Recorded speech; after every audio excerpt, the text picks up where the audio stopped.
Assalamualaikum warahmatullahi wabarakatuh. Perkenalkan, saya Nirwana Nirana dengan NIM 230404501037. Video ini saya buat untuk memenuhi tugas akhir mata kuliah teori-teori kepribadian, yang mana saya akan membahas tentang pendekatan Abraham Maslow terhadap gangguan kepribadian narsistik dan aktualisasi diri yang terhambat. Materi pertama yaitu teori hierarki kebutuhan dasar Abraham Maslow. Teori ini menyatakan bahwa individu memiliki serangkaian kebutuhan yang berbeda dan memprioritaskan kebutuhan-kebutuhan ini dalam urutan hierarki. Dalam teori ini, Maslow mengelompokkan kebutuhan manusia menjadi 5 tingkatan. Dari tingkat yang paling rendah yaitu kebutuhan fisiologis menuju tingkat berikutnya yaitu kebutuhan keamanan, kebutuhan sosial, kebutuhan harga diri, dan yang paling tinggi yaitu kebutuhan aktualisasi diri. Yang pertama yaitu kebutuhan fisiologis. Kebutuhan ini adalah kebutuhan primer manusia seperti makanan, minum, istirahat, dan perlindungan dari cuaca buruk. Kebutuhan ini harus dipenuhi terlebih dahulu karena mereka merupakan kebutuhan dasar untuk kelangsungan hidup individu. Selanjutnya yaitu kebutuhan keamanan. Individu mencari rasa aman dan perlindungan dari ancaman fisik dan psikologis.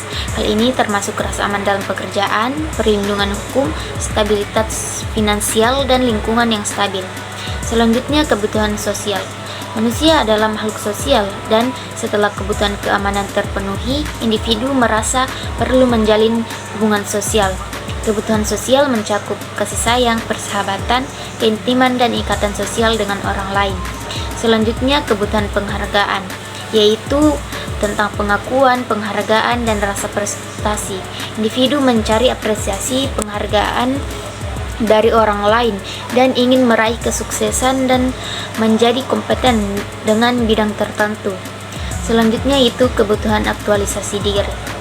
Tingkat tertinggi dalam hierarki kebutuhan Maslow adalah kebutuhan aktualisasi diri. Hal ini yaitu kebutuhan untuk mencapai potensi pribadi dan mengembangkan diri secara kreatif dan mencapai kehidupan yang bermakna. Pada tingkat ini, individu memenuhi kebutuhan pribadi dan mencapai kepuasan melalui perkembangan diri. Materi kedua yaitu gangguan kepribadian narsistik. Gangguan kepribadian narsistik termasuk gangguan mental yang disebabkan adanya perasaan ego yang tinggi dan kekaguman yang berlebihan terhadap dirinya sendiri. Individu yang mengalami gangguan kepribadian narsistik seringkali memandang dirinya lebih baik dari orang lain, memiliki fantasi yang berlebihan terhadap keberhasilan yang dicapainya, dan kurang memperhatikan perasaan orang lain. Dalam pandangan psikoanalisa, narsistik ditandai dengan adanya gejala infantil dalam sikap dan perilaku sehari-hari. Individu yang memiliki gangguan kepribadian narsistik akan bertingkah kekanak-kanakan atau tidak matang. Maka dari itu, narsistik termasuk dalam gangguan kepribadian karena dianggap tidak mampu beradaptasi secara baik dengan orang lain. Sedangkan dalam pandangan psikologi sosial kepribadian, narsistik merupakan memanfaatkan hubungan sosial untuk mengatur harga diri dan konsep diri.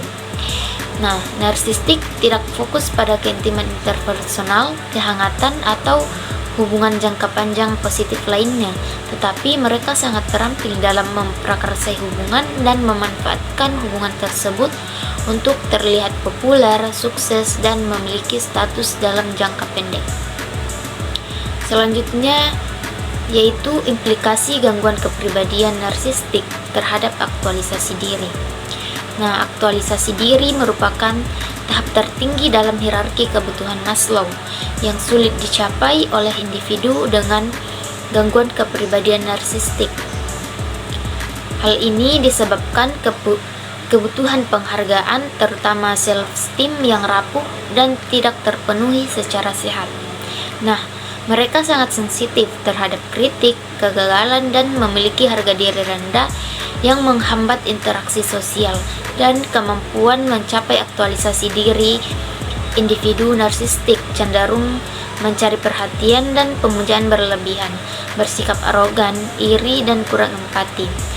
Mereka sulit membangun hubungan interpersonal yang sehat, sering merasa kecewa pada diri sendiri, dan bersikap defensif terhadap pesaing. Kemampuan ini dapat menghambat dukungan sosial yang diperlukan untuk perkembangan psikologis dan aktualisasi diri. Materi selanjutnya yaitu faktor-faktor yang menghambat aktualisasi diri. Yang pertama yaitu faktor internal.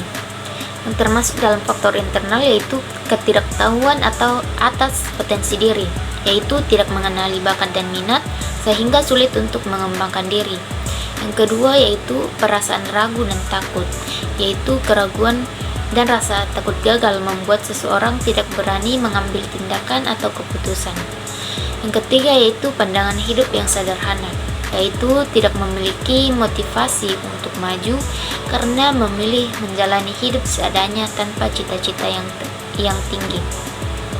Adapun faktor eksternal, yang pertama yaitu faktor budaya masyarakat, yaitu perbedaan karakter individu dengan budaya masyarakat dapat menghambat dukungan terhadap perkembangan diri.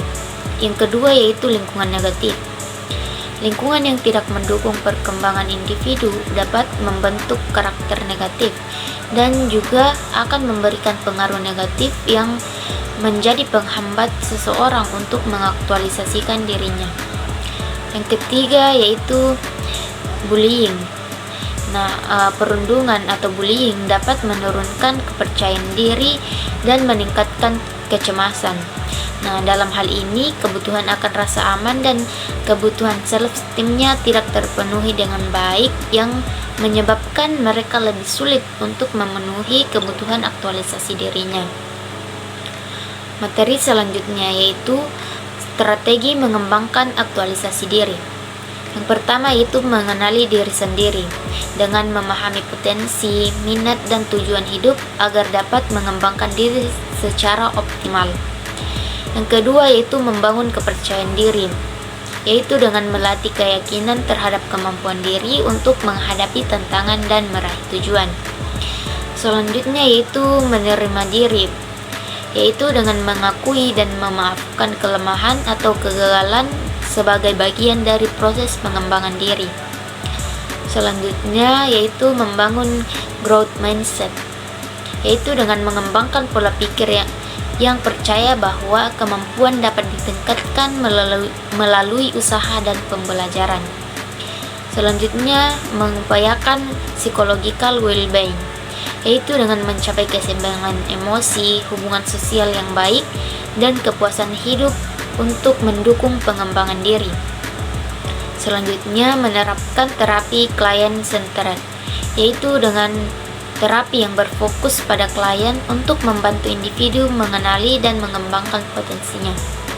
Selanjutnya, mengikuti kegiatan positif, yaitu dengan mengembangkan kemampuan melalui partisipasi dalam kegiatan yang sesuai dengan bakat dan minat.